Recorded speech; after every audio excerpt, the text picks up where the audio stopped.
یہ کہانی ایک ایسے پاگل کی ہے جسے سب نے کمزور سمجھا، مگر اسی نے پوری بادشاہ اور ریاست کی تقدیر بدل دی۔ آخر یہ کیسے ممکن ہوا؟ آئیے جانتے ہیں۔ زمانہ قدیم میں نور آباد نامی ریاست پر ایک بادشاہ نصیر الدین حکومت کرتا تھا۔ بادشاہ نرم دل اور نیک فطرت تھا، مگر زیادہ ذہین نہیں تھا۔ اس لیے وہ ہمیشہ ایسے لوگوں کی تلاش میں رہتا تھا جو عقل و فہم رکھتے ہو، تاکہ ریاست کی ترقی کرے اور دشمنوں پر غلبہ حاصل ہو۔ لیکن بادشاہ کو اپنی موجودہ رعایا سے شکایت تھی۔ وہ لوگ صرف مشورے دیتے اور تنخواہ ہی وصول کرتے، مگر ان مشوروں میں وہ تاثیر نہیں ہوتی تھی جو بادشاہ چاہتا تھا۔ یہی فکر اکثر بادشاہ کو پریشان رکھتی۔ ایک دن بادشاہ نصیر الدین نے فیصلہ کیا کہ وہ درباریوں کے ساتھ جنگل کی سیر کو نکلے، شاید قدرت اسے کوئی جواب دکھا دے۔ شکار اور سیر کے بعد واپسی پر بادشاہ نے ایک عجیب منظر دیکھا۔ ایک نوجوان عارف ایک بڑی پیپل کے درخت کے نیچے بیٹھا خود سے باتیں کر رہا تھا۔ دور سے دیکھنے پر وہ پاگل لگتا تھا۔ بادشاہ کو تجسس ہوا اور اپنے درباریوں کے ساتھ قریب پہنچا۔ بادشاہ نے پوچھا، اے نوجوان، کیا تم پاگل ہو جو خود سے باتیں کرتے ہو؟ عارف مسکرایا اور بے دھڑک بولا، پاگل تم ہو اور تمہاری ساری رعایا۔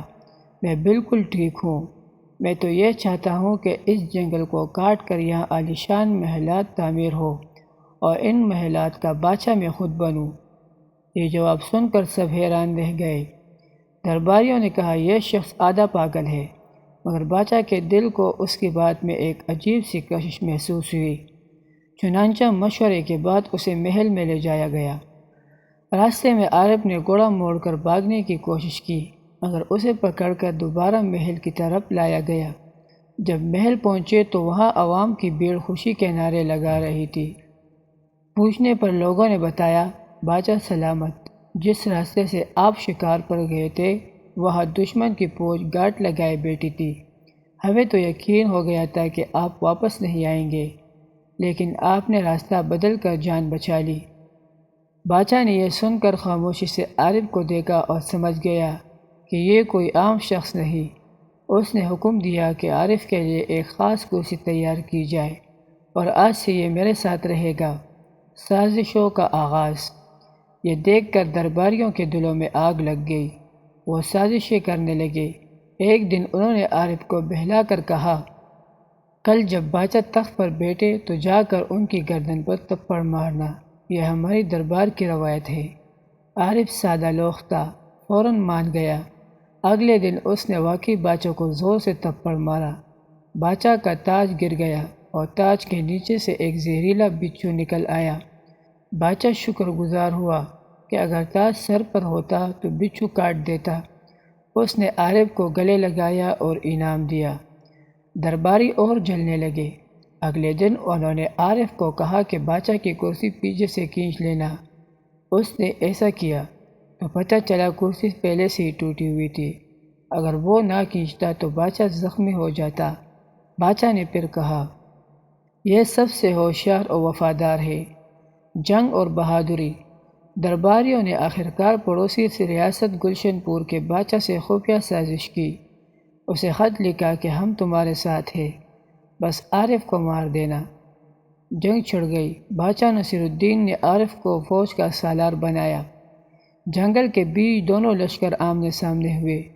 اچانک جھاڑیوں سے ایک خونخوار شیر نکل آیا اور دشمن بادشاہ پر حملہ کیا۔ عارف آگے بڑھا اور شیر سے لڑا۔ سخت جنگ کے بعد اس نے شیر کو مار ڈالا اور دشمن بادشاہ کی جان بچائی۔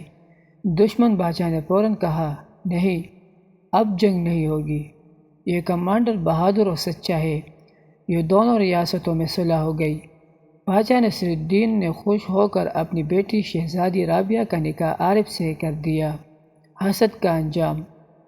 درباری جلتے رہے، مگر ایک بوڑھا وزیر فضل الدین بولا، دوستو، یاد رکھو، عزت اور ذلت اللہ کے ہاتھ میں ہے۔